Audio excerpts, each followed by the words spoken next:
Pessoal, vamos para nossa última aulinha, gente, sobre fisiologia da excreção, tá certo?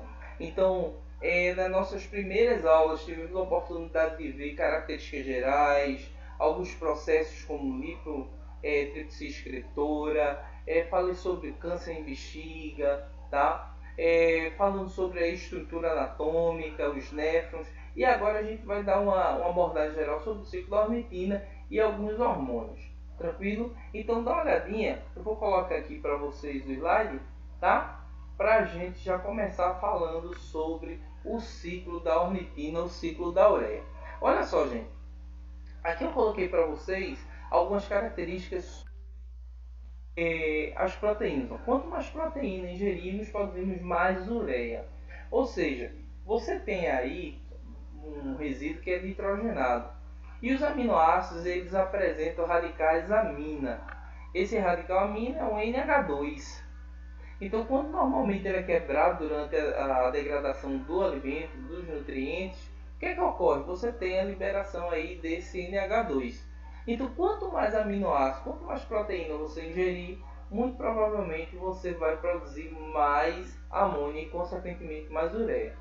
Mas para que ocorra a síntese da ureia, você tem exatamente esse esquemazinho que eu coloquei aqui do lado, tá certo?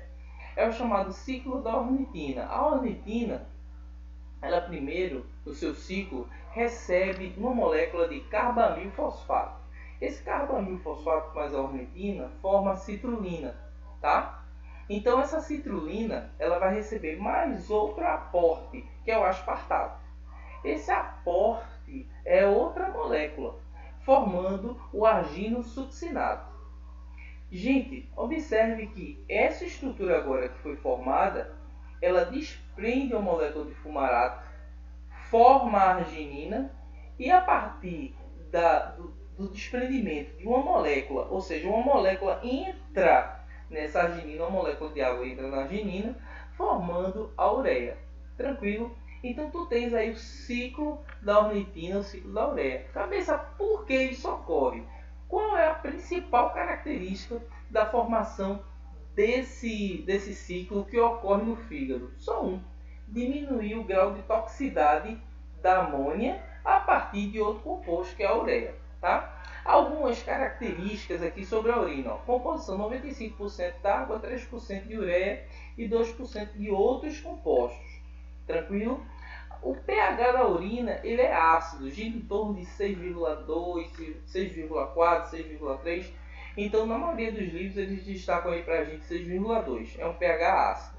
Tranquilo? Lembra que ácido é abaixo de 7. Básico alcalino é acima de 7. Tá certo? A urina, ela tem uma coloração meio amarelada. Tá? Essa coloração é em virtude de uma substância chamada urobilina, tá?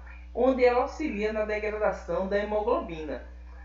Esse tipo de característica é interessante. A urina, ela não pode ser tão cristalina, porque essa condição de cristalina, ela sendo cristalina, mostra que o teu corpo está retendo sais. Isso não é uma coisa muito boa.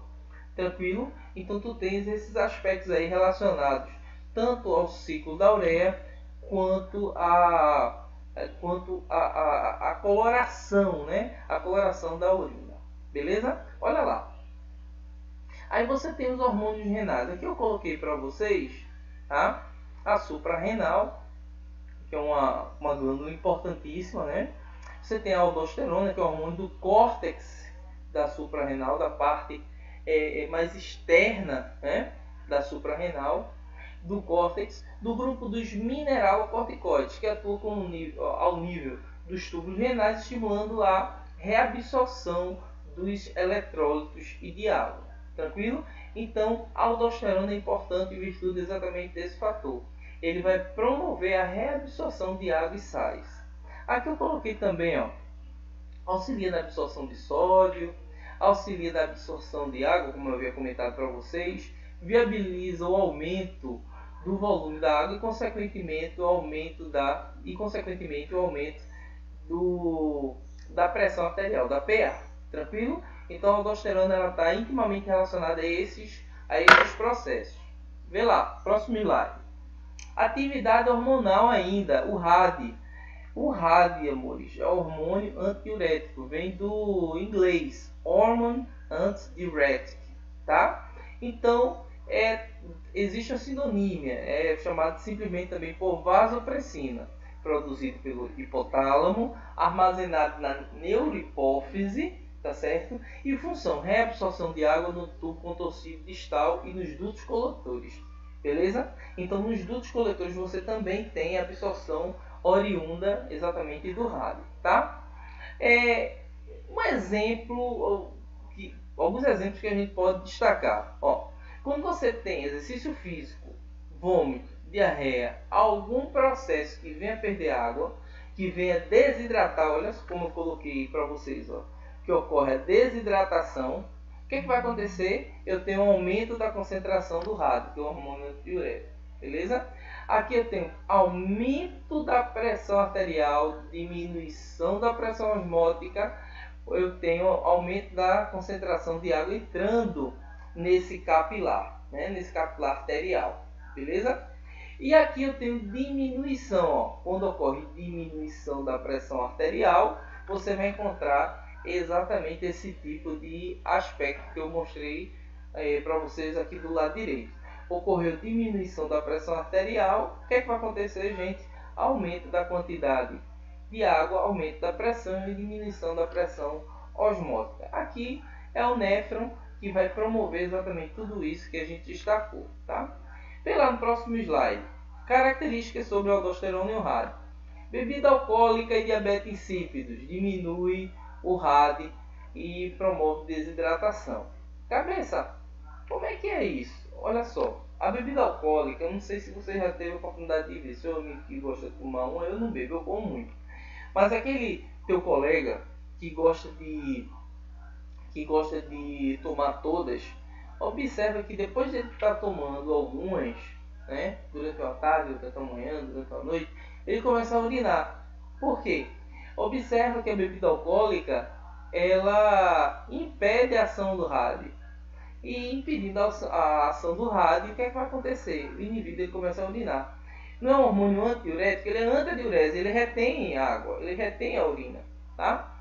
E o diabetes insípidos. Lembra que eu tenho diabetes, vários tipos de diabetes, mas os que são mais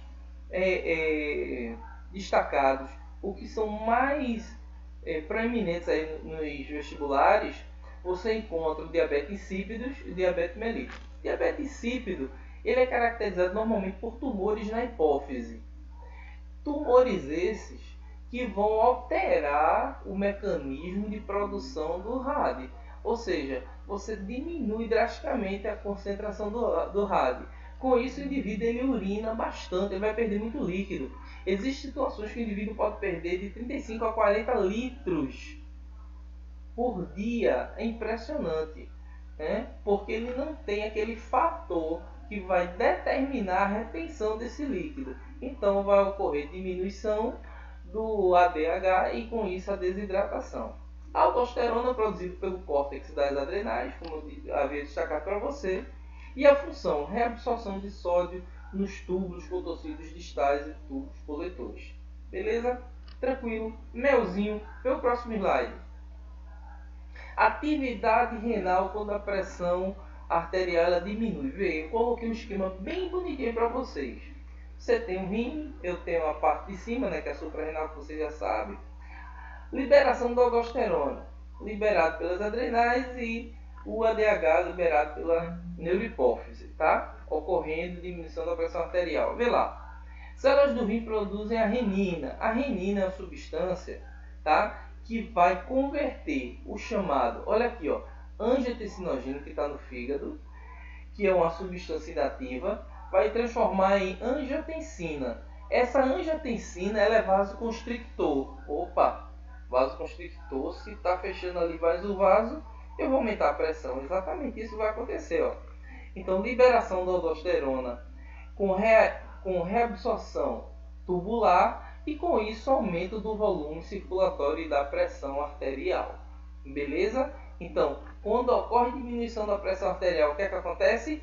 liberação de aldosterona pelas adrenais, liberação do RAD pela neurohipófise. O que é que vai acontecer agora? Células do rim produzem renina. A renina vai converter o angiotensinogênio a angiotensina.